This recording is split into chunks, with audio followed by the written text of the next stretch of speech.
সভ্য জাতি তারা কখনো এই ধরনের কাজ ঘটাতে পারে না। ইসরায়েল একটা অসভ্য এবং সবচেয়ে নিকৃষ্ট একটা জাতি। যে আসসালামু আলাইকুম, রাশিয়ার মস্কো থেকে আরেকটি ভিডিওতে আপনাদের সামনে হাজির হলাম। আপনাদের সকলকে স্বাগত জানাচ্ছি নতুন ভিডিওতে। আশা করি সকলে ভালো আছেন। তো আমি আপনাদেরকে সবসময় রাশিয়ার স্টুডেন্ট ভিসা, রাশিয়ার এডুকেশন এবং রাশিয়ার বিভিন্ন প্রাসঙ্গিক টপিকস নিয়ে ভিডিও বানাই। আজকে সম্পূর্ণ একটি ব্যতিক্রম বিষয় নিয়ে ভিডিও বানাচ্ছি। দেখেন, আসলে আজকে মনটা ভালো নেই কয়েকটা কারণে। এক নম্বর কারণ হলো, দেশ থেকে যখন চলে আসছিলাম রাশিয়াতে, বিদেশে চলে আসতেছি, খুব একটা মনের মধ্যে আনন্দ হচ্ছিল। কিন্তু যখন আসলাম, আসার পরে দেশের যখন অনলাইনে দেশের গ্রামের ছবি, মাঠ ঘাটের ছবি, দেশের মানুষের ছবি, ভাই বোন, দেশের মানুষের বাবা মা, পারিবারিক যে ছবিগুলো দেখি, তখন খুব খারাপ লাগে এবং আবেগে আপ্লুত হই যে আমি তো এইগুলো এখন পাচ্ছি না, আমি তো এইগুলো থেকে বঞ্চিত। এবং দেশের এক টুকরো কাগজ দেখলেও খুশিতে মনটা ভরে যেত এবং খুব ভালো লাগতো যে আমার বাংলাদেশের। তো দেখেন, আমি রাশিয়াতে এসে যে দেশের প্রতি যে ভালোবাসা, সেটা অনেক গুণ বেড়ে গেছে। কিন্তু কিছু কিছু বিষয় আমার দেশের, দেখেন আমরা এখনো মানুষ হিসেবে আমরা কতটুকু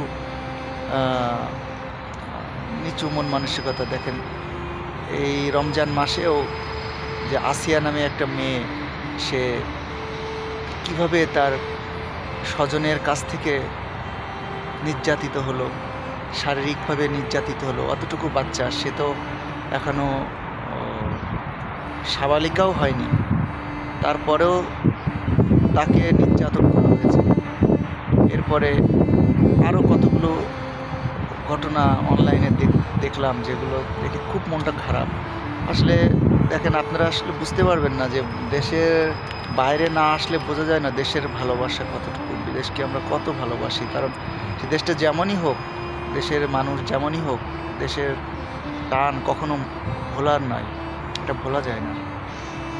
তো দেখেন, আমরা মানুষ হিসেবে কত নিচু হতে পারলে একটা নাবালিকা, যে ছোট শিশু, তার উপরে পাশবিক নির্যাতন করতে পারি। এটা তো একটা না, আরও অনেকগুলো ঘটনা পরপর কয়েকদিন ধরে দেখতেছি অনলাইনে ঘুরছে। আমরা যদি এখনও আমাদের নিজেদের মন মানসিকতা পরিবর্তন না করতে পারি, দেখেন ভাই, আমি দুনিয়াতে এসেছি, আমাদের কিন্তু মরতে হবে। দুনিয়াতে আসলে অবশ্যই মরতে হবে। এবং আপনার দুই পাশে দুই ফেরেশতা আছে, কিরামান কাতিবিন, তারা কিন্তু প্রত্যেকটা মুহূর্ত আপনার আমার ঘটনা সব রেকর্ড করছে। তো আপনি কি মনে করেন, এগুলো কি আপনার জবাবদিহি করা লাগবে না? আমি এখন গোপনে একটা কাজ করতেছি, আমার এটা জবাব দিতে হবে না? অবশ্যই। তো দেখেন, এটা বিধর্মী একটা দেশ, আমি এখন রাশিয়াতে, বাট এখানে দেখেন রাতের 12টা-1টার সময় যদি মেট্রোর ভিতরে কিংবা রাস্তা দিয়ে একটা যুবতী মেয়েও হেঁটে যায়, তার দিকে কেউ হাত তুলে তাকাবে না, চোখ তুলে তাকাবে না, তার গায়ে টাচ কেউ করবে না। কিন্তু আমাদের বাংলাদেশের অবস্থা এত নিচু কেন ভাই? আমরা মন মানসিকতা আমাদের এত নিচু কেন? আমরা কি এখনো ভালো হতে পারিনি? সবারই তো পরিবার আছে, বাবা মা, ভাই বোন, সবারই তো ভাই বোন আছে না, বোন মা আছে না আপনাদের? তো এগুলো আসলে আমরা যদি নিজেদেরকে পরিবর্তন না করতে পারলে আমাদের আসলে, আমরা তো মানুষ হিসেবে মানে মাথা উঁচু করে দাঁড়াতে পারবো না। যে কোনো সময় মৃত্যু হতে পারে। মৃত্যু হলে এটার জবাব অবশ্যই উপরওয়ালার কাছে আপনার দিতে হবে, অবশ্যই দিতে হবে। আর সবচেয়ে বড় কথা, এই যে খারাপ কাজগুলো, যে নারী ঘটিত বিষয়গুলো, এগুলো তো খারাপ কাজ। আপনি কেন করবেন?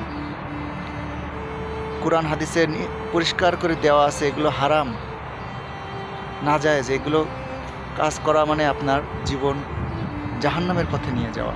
তো কেন এই কাজগুলো আমরা করি ভাই?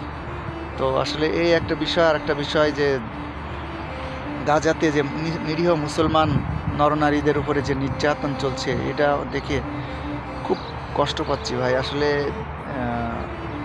মুসলমানরা সকলেই নির্বাক দর্শকের মতো আমরা এখন দাঁড়িয়ে আছি। আমাদের কিছু করার নাই। ইসরায়েল তো মুসলমানদের চিরশত্রু, এটা হলো কোরআনের কথা। তারা মুসলমানদের চিরশত্রু, তারা সবসময় মুসলমানদের ক্ষতি করবে। কিন্তু দেখেন এত বড় বড় দেশ, তাদের পাশে যে ইসলামিক যে কান্ট্রিগুলো, অ্যারাবিক স্পিকিং কান্ট্রিগুলো, তারাও কিন্তু কোনো কথা বলে না।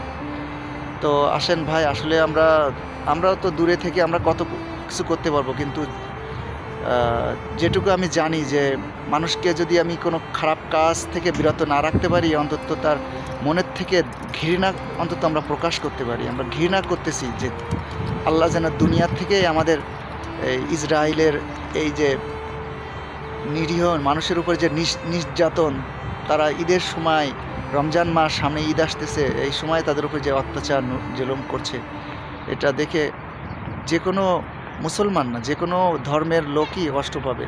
নিরীহ ছোট ছোট বাচ্চা, তাদের খাওয়া নেই, তাদের পরা নেই, তাদের জামা কাপড় গায়ে নেই, তাদের বাসস্থান নাই, তাদের উপরে নির্যাতন, তাদেরকে বোমা নিক্ষেপ করে নিয়ে হত্যা করা, এগুলো কোনো সুস্থ এবং ভালো প্রকৃত যারা সভ্য জাতি, তারা কখনো এই ধরনের কাজ ঘটাতে পারে না। ইসরায়েল একটা অসভ্য এবং সবচেয়ে নিকৃষ্ট একটা জাতি, যেটা তারা প্রমাণ করছে বারে বারে। আল্লাহ যেন তাদেরকে দুনিয়া থেকেই এই অত্যাচার নির্যাতনে যেন শাস্তি আমাদেরকে দেখায়। আমরা আল্লাহর কাছে এই দোয়াই করি। তো সকলে অনেক ভালো থাকবেন। ইনশাল্লাহ আগামী ভিডিওতে নতুন কোনো তথ্য নিয়ে আপনাদের সামনে হাজির হব। আসসালামু আলাইকুম।